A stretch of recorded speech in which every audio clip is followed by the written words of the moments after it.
Assalamualaikum warahmatullahi wabarakatuh. Selamat datang di perkuliahan teknologi sediaan farmasi solid. Pada kesempatan kali ini kita akan mempelajari tablet khusus, yaitu tablet salut dan tablet effervescent. Yang pertama, tablet salut. Penyalutan tablet memiliki definisi pelapisan tablet dengan satu atau lebih bahan penyalut. Bahan penyalut dapat juga mengandung zat aktif. Tujuannya apa? Zat aktif itu berada di bagian penyalut, yaitu untuk meningkatkan stabilitas zat aktifnya dan agar zat aktif itu terdisolusi lebih cepat dibandingkan berada di tablet inti. Tujuan penyalutan sendiri dapat kita lihat dari beberapa aspek. Yang pertama adalah aspek estetika. Dari aspek ini penyalutan bisa meningkatkan penampilan suatu tablet.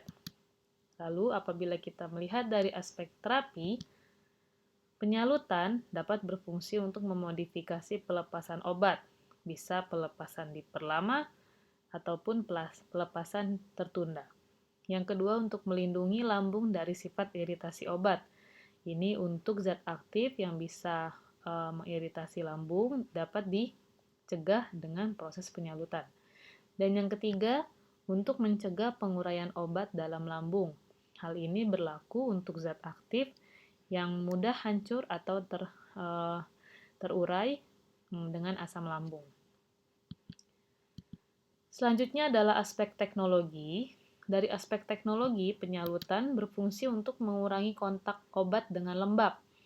Ini dapat melindungi zat-zat yang mudah terhidrolisis apabila ada air. Lalu yang kedua, mengurangi pembentukan debu selama proses produksi, mengurangi kontak obat dengan udara, dan yang terakhir untuk meningkatkan stabilitas obat, baik selama proses produksi maupun selama penyimpanan. Dan yang terakhir adalah aspek marketing. Dari aspek ini kita dapat melihat bahwa penyalutan itu bisa meningkatkan daya tarik produk, karena biasanya tablet-tablet yang disalut itu memiliki warna yang lebih menarik.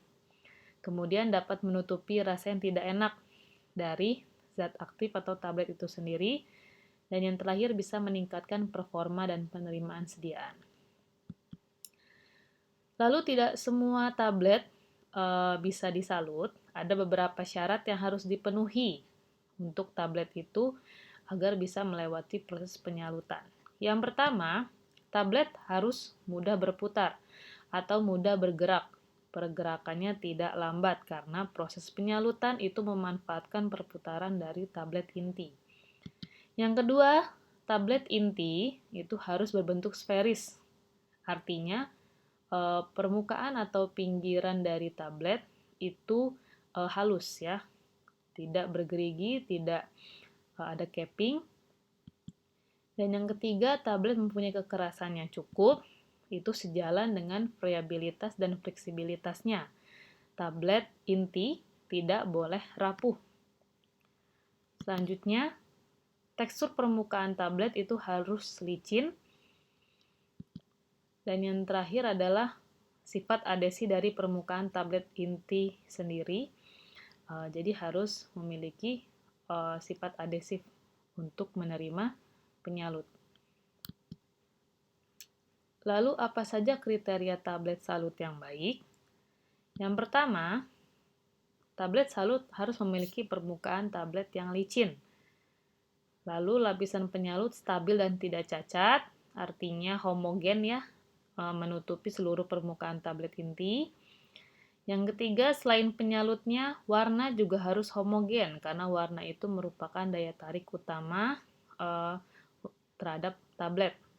Dan yang keempat, mampu melindungi tablet inti, jadi mampu menjaga stabilitas tablet, baik terhadap udara, lembab, maupun cahaya.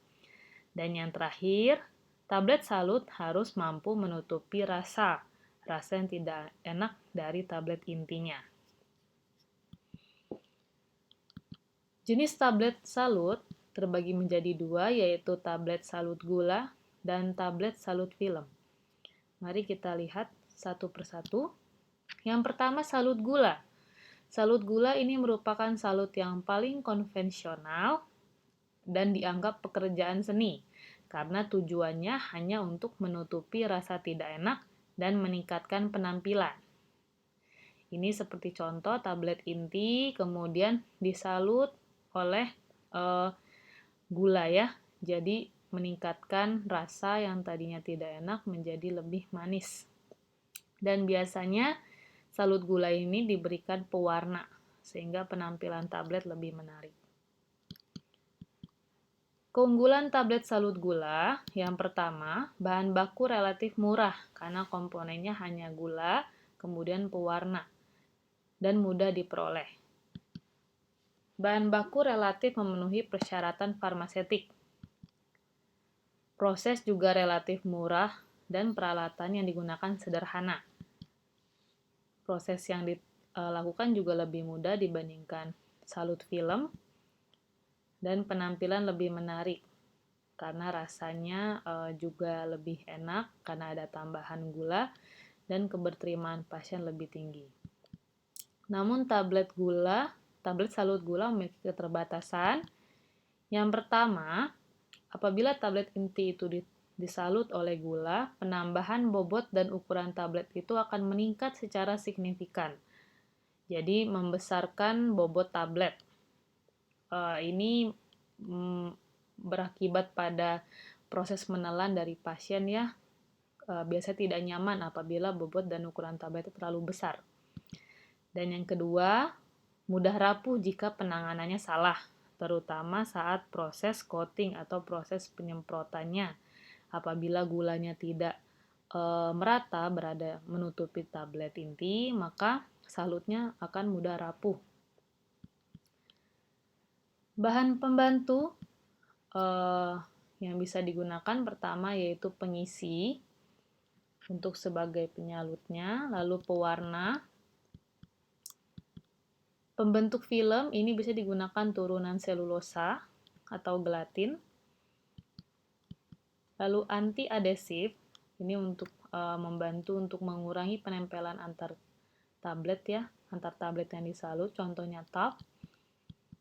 Kemudian perasa, flavor, dan surfaktan sebagai pembasah. Ini bahan-bahan pembantu yang bisa digunakan dalam formula penyalut salut gula, tapi tidak pasti harus ditambahkan. Hanya sebagai tambahan saja, tergantung dari industrinya. Untuk proses penyalutan salut gula terbagi menjadi beberapa tahap. Yang pertama adalah proses sealing atau isolasi, kemudian dilanjutkan dengan subcoating, lalu grossing atau smoothing, lalu penyalutan warna, dan terakhir adalah pemolesan. Pada setiap proses penyalutan itu dilakukan secara berulang-ulang. Jadi apabila selesai satu tahap sealing, kemudian dilakukan pengeringan sebelum tahap selanjutnya. Itu termasuk penanganan agar dipastikan setiap proses itu, salut itu terbentuk dengan baik ya. Kita lihat satu-satu tahapannya. Yang pertama adalah sealing. Sealing ini merupakan perlindungan pertama tablet inti sebelum proses penyalutan.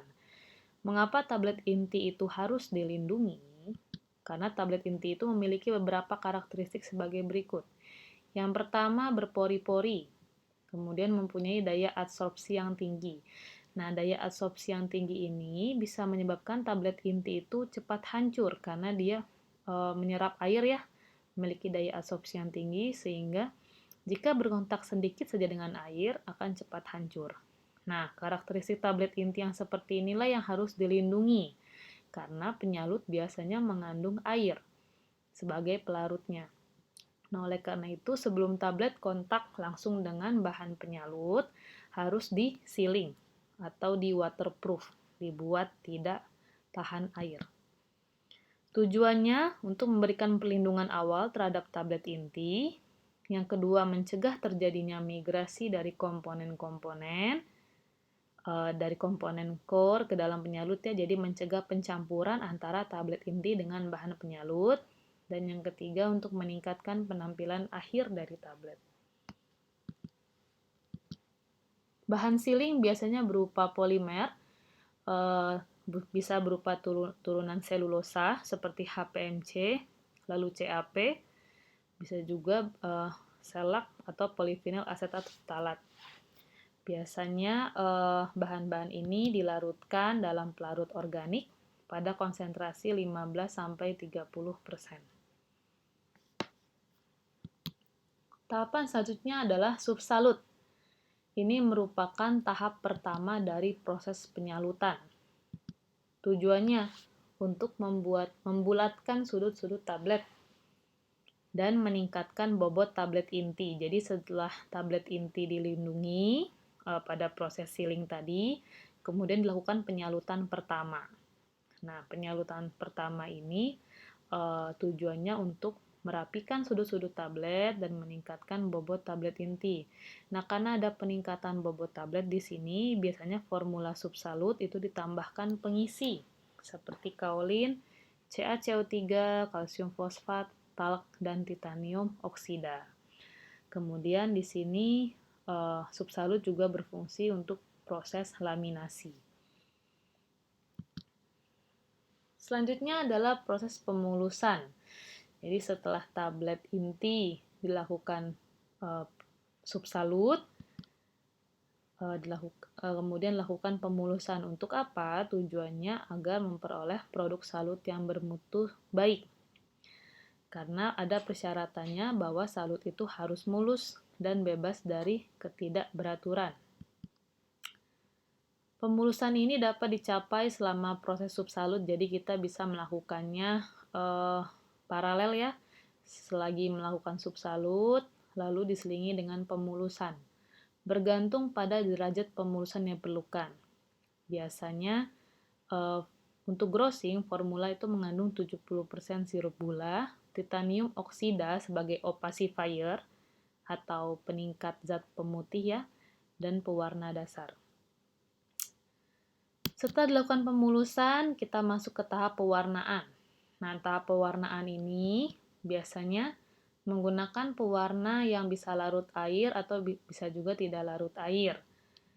Pewarna harus dilarutkan atau didispersikan dalam sirup penyalut.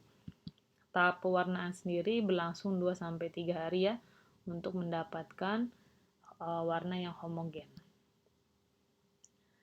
Apa saja masalah dalam proses pewarnaan? Biasanya untuk warna-warna yang larut air, itu pewarnaannya cenderung tidak homogen. Karena warnanya itu larut dan terlarut ya di dalam air, kemudian memungkinkan migrasi warna ke dalam tablet inti. Dan yang ketiga, cenderung mengalami pemucatan. Selanjutnya untuk warna-warna yang tidak larut air, migrasi warna umumnya bisa terhindarkan karena warna-warna itu bukan larut tapi terdispersi dalam pelarutnya sehingga memungkinkan penempelan ke tablet inti lebih baik. Yang kedua, lebih stabil terhadap cahaya. Dan kemudian warna yang tidak homogen atau mottling itu jarang ditemukan. Waktu penyalutan relatif singkat untuk warna yang tidak larut dalam air. Kemudian kita masuk ke tahap pemolesan atau polishing. Ini setelah selesai ya proses penyalutan. Proses ini bertujuan untuk memperoleh permukaan yang mengkilap dari tablet salut gula. Sebelum proses pemolesan, tablet harus dijamin benar-benar kering. Bahan pemoles dapat berupa larutan lemak, lelehan lemak dalam alkohol, campuran serbuk halus dari lemak kering, dan larutan shellac dalam alkohol. Dan yang terakhir ini opsional ya, jadi ada beberapa salut gula yang melakukan proses printing atau penulisan. Tujuannya apa? Untuk mengidentifikasi produk akhir, misalnya diberikan nama produk, kekuatan dosis, logo, atau nama perusahaan. Untuk proses printing sendiri digunakan tinta dengan pharmaceutical grade ya. Dan proses printing dapat dilakukan sebelum atau setelah polishing. Jadi bisa juga setelah printing dilakukan pemolesan kembali. Printing sebelum polishing memungkinkan tinta melekat pada permukaan tablet lebih kuat. Namun, akan tapi beberapa hal dapat secara bertahap hilang karena kontak dengan pelarut organik dari bahan pemoles. Jadi ini merupakan kekurangan apabila printing itu dilakukan sebelum polishing. Ada beberapa permasalahan dari salut gula. Yang pertama, salut cenderung untuk mengelupas. Kemudian, sering ditemukan adanya retakan, lalu ditemukan salut yang tidak kering. Jadi sebelum pemolesan, ternyata salut itu belum kering dan sudah masuk ke tahap selanjutnya. Nah, akibatnya apabila salut itu tidak kering, bisa ditemukan tablet-tablet yang menempel satu sama lain atau disebut dengan twinning. Dan yang terakhir ditemukan ketidakseragaman pewarnaan pada permukaan tablet. Nah, karena banyak ditemukan permasalahan-permasalahan salut gula ini, kemudian ditemukanlah salut film atau salut tipis ya, yang lebih sering digunakan dan tujuannya juga lebih fungsional dibandingkan salut gula.